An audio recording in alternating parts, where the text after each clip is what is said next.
Exercise 3.2 continue. Question number 3, question number 3 का part 3 है। ये पार्ट जो है उन दो पार्ट से इसका नेचर जो है वो जरा सा डिफरेंट है। इसको समझने के लिए आप लोग जरा ध्यान लगाइए, थोड़ा गौर से देख लीजिए उन दो पार्ट्स और इस पार्ट में क्या फर्क है। वहां दो इक्वेशंस थी, यहां पर भी दो इक्वेशंस है। ये लीजिए आपकी पहली इक्वेशन और ये आपकी दूसरी इक्वेशन। तो फिर फर्क क्या है? दोनों इक्वेशंस, अगर आप उन पार्ट्स की पहली इक्वेशन देख लोगे और इसकी भी पहली इक्वेशन देख लोगे, दूसरी नहीं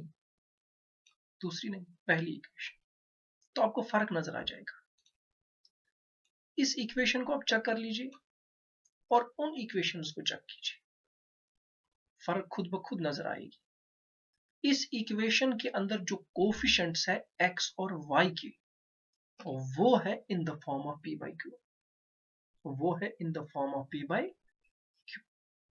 जिससे हमको डर लगता है, कभी डॉट से डर लगता है, कभी p by q से डर लगता है, कभी तो सर रूट से भी डर लगता है। लेकिन डरने की बात नहीं है, समझो बात को।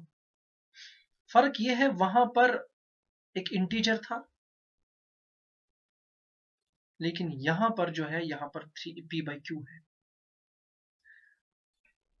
अगर आपसे पूछा जाएगा कि x का कोफिशिएंट क्या, आप सीधा बताओगे 3/2 है सर, और y का कोफिशिएंट है 5/3। ये फर्क है, ये समझो। उसके बाद दूसरी इक्वेशन चेक कर लो।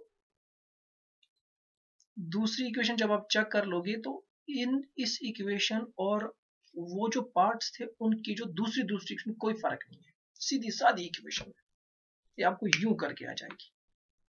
लेकिन ध्यान अगर लगाना है, कंसंट्रेशन अगर चाहिए तो इस पार्ट पे चाहिए, इस पार्ट पे। ये समझना मुश्किल है। मुश्किल क्या, इसको समझो। तो सबसे पहले अगर आप देखोगे, ये इक्वल टू 7 है और ये इक्वल टू 14 है। इनको लाजिमन हमने 0 बनाना है। 0 बनाने के लिए 7 यहां जाएगा, ये 14 यहां जाएगा। सही बात है। 0 बनाने के लिए ये 7 यहां जाएगा तो -7 बन जाएगा। -7 इज इक्वल टू 0। बाकी इक्वेशन तो ऐसी ही की रह जाएगी।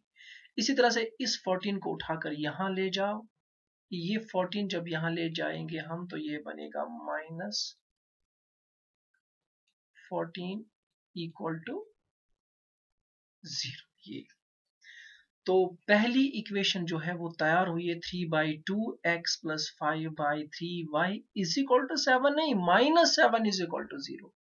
इसको हटा दो, इसको, ये नहीं है।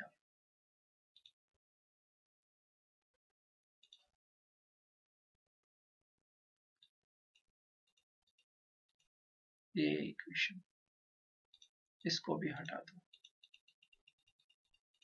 ये लो जी, हमारी इक्वेशन रेडी। उसके बाद अब हम कंपैरिजन कर सकते हैं। अब हमारे पास जो दो इक्वेशंस है वो है 3/2x + 5/3y -7। यहां से सीधा आपको यहां जाना है, यहां जाना है, right.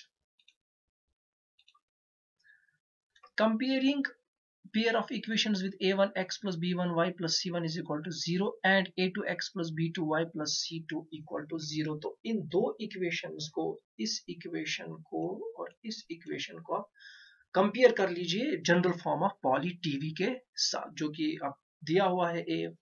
a1x b1y c1 is equal to 0, a2x + b2y + c2 equal to 0। तो आपके सामने है। कंपैरिजन करने के बाद हमें क्या, हमें वैल्यूज मिलेंगी कोफिशिएंट्स और कांस्टेंट्स की। तो a1 यहां पर अब चेक कर लीजिए, a1 है क्या, 3/2, तो बिल्कुल लिया है इसने 3/2। B1 है 5/3, ये लिया है 5/3, और C1 हमारे पास है -7, करेक्ट। A2 है 9, A2 है 9, B2 है -10, B2 है -10, और C2 है -14 करेक्ट। तो इंफॉर्मेशन सही है यहां तक। आगे बढ़े, अब रेशियोज तैयार करेंगे। रेशियोज, पहला रेशियो A1/A2, दूसरा है B1/B2, तीसरा है C1/C2। पहला ratio A1/A2 is equal to 3/2 divided by 9। अब हमें पता है ये डिवाइड जो है ये वाला 3/2 के बाद जो है ये होल डिवाइडेड बाय है, तो नीचे आ जाएगा 1। नीचे जब 1 आ जाएगा तो हमारी जो इक्वेशन है वो इस तरह की होगी, यहां मैं दिखाऊंगा। ये है 3/2, ये जो 9/1 है ये मल्टीप्लाई आ जाएगा, मल्टीप्लाई, डिवाइड क्या बन जाएगा, मल्टीप्लाई, और 9/1 जो है ये बनेगा 1/9। है समझ? उसके बाद ये 3 जो है ये कैंसल होगा, 3 1s are 3, और ये 9 कैंसल होगा, यहाँ आएगा 3, तब बनेगा ये 1/2 into 1/3, 1/2, 1 into 1 1 divided by 3 2s are 6। ये लो जी, ये है आपका 1/6 यहां पर आ रहा है। आगे बढ़े, तो वैल्यू निकला क्या, 1/6। उसके बाद B1/B2 is equal to 5/3 whole divided by -10, ये -10 को हो जाएगा नीचे डिवाइडेड बाय 1। इसकी एक्सप्लेनेशन ये है, ये बनेगा आपका 5 divided by 3 into 1 divided by 10, और साथ में रहेगा -b, राइट। उसके बाद ये देख लीजिए आप, ये 5 1s are 5, और ये है 5 2s are 10 is equal to, ये है 1 इंटू 1 1, 3 2s are 6, लेकिन साथ में रहेगा -b, ये देख लीजिए आप, ये है आपका -1/6। उसके बाद है C1 डिवाइडेड बाय C2, ये है -7 डिवाइडेड बाय -14, ये माइनस और माइनस कैंसल, ये है 7 1s are 7, ये है 7 2s are, तो 1/2 निकल कर आया। तो कंपैरिजन अगर हम करेंगे तो ये है 1/6, ये है -1/6। तो पहला केस आया, तो पहला केस आया A1, since A1 divided by A2 is not equal to B1 divided by B2, इस टाइम पर इक्वेशंस जो है वो, सॉरी ग्राफ्स जो है वो इंटरसेक्ट करती है। The given pair of equation has only one solution, yes, hence the pair of linear equation is consistent। बिल्कुल solution है तो consistent है, आए समझ? तो इस तरह से आप ये क्वेश्चन को सॉल्व करोगे। तो इसी तरह से जो क्वेश्चन नंबर 4th पार्ट है वो मैंने नहीं दिखाया है, वो मैं नहीं लूंगा, और क्वेश्चन नंबर 5 पार्ट 5 जो है वो भी मैं नहीं लूंगा, वो आपके लिए होमवर्क है, आप करिए वो, फिर अपलोड कीजिए।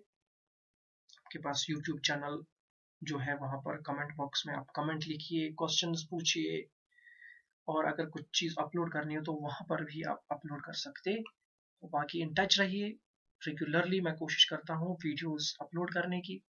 कुछ बच्चे कह रहे थे सर रोज कीजिए, रोज आसान नहीं है करना, क्योंकि हमें पावर पॉइंट स्लाइड्स बनाने पड़ते हैं, फिर उनको तैयार करना होता है, फिर कैमरा वगैरह सेटिंग वेटिंग ये सब, इसमें थोड़ा बेटा टाइम लगता है। अब आप पेशेंट रहो, और हमें और भी काम, मुझे जूम क्लासेस भी कंडक्ट करने पड़ते हैं, और बाकी 11th कॉमर्स 12th कॉमर्स और कुछ ग्रेजुएशन के बच्चे भी, उनके लिए भी कुछ वीडियोस बनाने पड़ते हैं, इसलिए करूँगा इंशाल्लाह, लेकिन थोड़ा टाइम लगता है। Thank you so much.